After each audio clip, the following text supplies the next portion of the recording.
action. Okay, so introduce yourself. Well, I'm Paul Bryant, the Director of Athletics at Grambling State University. Okay, Paul, what's today's date, Paul? Today is December 28th, 2017. Okay, and where are we? We are here at Seattle University. And what happened tonight? Well, tonight we had a game. Our Grambling State University Tiger men's basketball played Seattle University, and we ended up taking a loss. But I tell you, it has been a great experience. Our alumni here in the Seattle area turned out and turned up, right. And been so blessed to have them. And but it was a good event for us to be out here, and very blessed. Very Excellent. blessed. So how long are you staying for?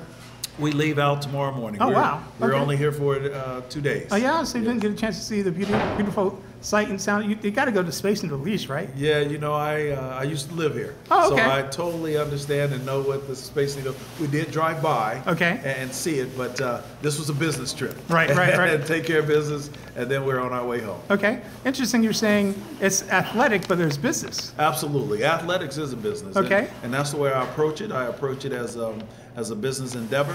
The way I operate the athletic department, I operate it as a business because we deal with funding, we deal with the personnel, and of course we deal with student athletes. So I have a lot of employees. Well, speaking of employees, I mean, it's a big, huge debate right now, discussion going on between the Title I, Chapter 1, and the football coaches. Correct. And how much some of them are making more than the governor of a state. Correct. So, I mean. But you look at the athletic as a business and the amount of money that we generate. And so I feel that if a sport is bringing in that amount of money, they should be compensated a percentage of that. Okay, and the students? Students, absolutely. I think they should get a little bit more than what they do, but at this moment, they don't. Right, okay. But that's not for me to decide, but I do think that they should be compensated some. Excellent, okay. So tell us more about your background. You were born and raised? Dayton, Ohio. Went to school in Coeur d'Alene, Idaho, and then went to Alaska Pacific University, finished up in Anchorage, Alaska, got my master's at Urbana University in Ohio, and I'm completing my doctorate at North Central out of Flagstaff, Arizona. Okay, master's in? Education. And doctorate in? Higher education leadership. Oh, excellent, okay. Mm-hmm. So again, you are an athlete. You don't think athletes go and get their PhDs, right? Well, I'm a student athlete. So that's, not just an athlete. Right. We're students first, and that's what we teach all of our student athletes to be students. So it's more about getting that, as they say, getting that paper. Right. And not the green paper, but the actual stuff you put on the wall. Because that degree. Wallpaper will get you that green paper. The brag, I like that. There you go. The brag wall. That's it. Yes. Okay, so again, we asked you beforehand, but what was the initiative that got you into education? Why that? Well, I enjoy helping others. I've been, my field was really social service, civic service, and I enjoy helping and educating others, and education was just a natural for me. Excellent. So now let's talk about HBCUs. Mm-hmm. I went to an HBCU, went to Prairie View. Oh, okay. I got my undergrad and my master's there. Okay. And Prairie View is part of the Texas A&M system. Right. So I was able to get my Ph.D.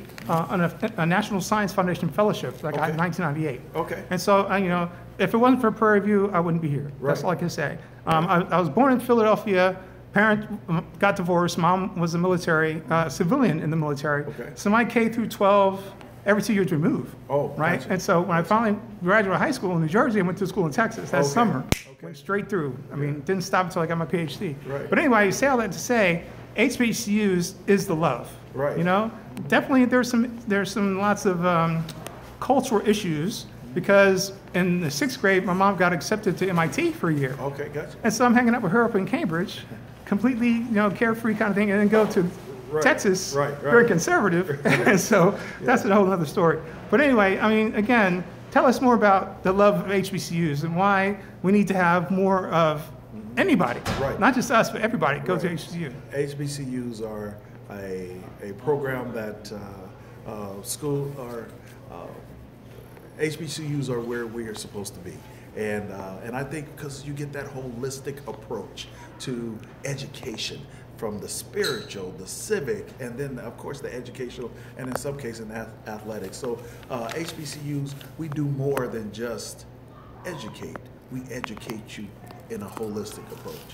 Excellent, yeah. Because again, I was under the, not all about me, but the Benjamin Banneker Honor Society was the second year that Prairie View ran that. Right. And so they had all of our classes already figured out. And so, you know, it was very informative because the Black history that we learned, I know I wouldn't have been able to get that anywhere else except for Prairie View. So, yeah. And so. Yeah, and I'm a big proponent of all HBCUs. And like I said, we compete. We're brothers 364 days a year, but that one day a year, we're not. Right. So you know. we're here, we're supporting one another. So it's important that HBCUs stay vital to not only to our community but to the world. And we have leaders that have graduated from HBCU, world leaders that are sitting at the same table that those who went to the Ivy Leagues, to the Power Five.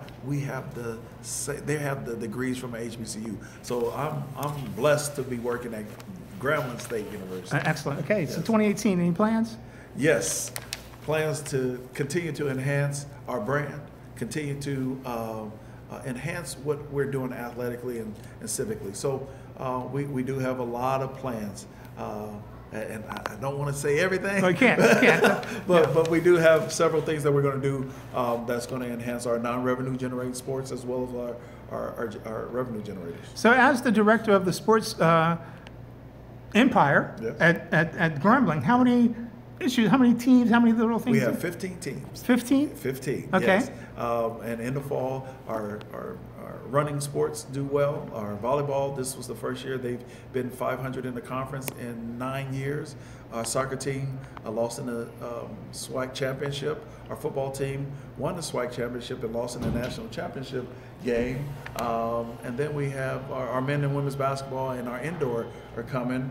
And then baseball, softball, bowling, track and field, tennis, are my spring sports. Excellent. The last question. The branch from college to Olympics, how is that done? It's done, well, depending on the sport. And it's done, as an individual, you have to really be ready to perform at that level. And there's a lot of preparation that goes into that. So it's a tough jump, but it can be done, and it can be done from HBCU. Look at Edwin Moses. See? Edwin Moses from Dayton, Ohio, went to Morehouse, and everyone knows all the records that he has broken. Excellent.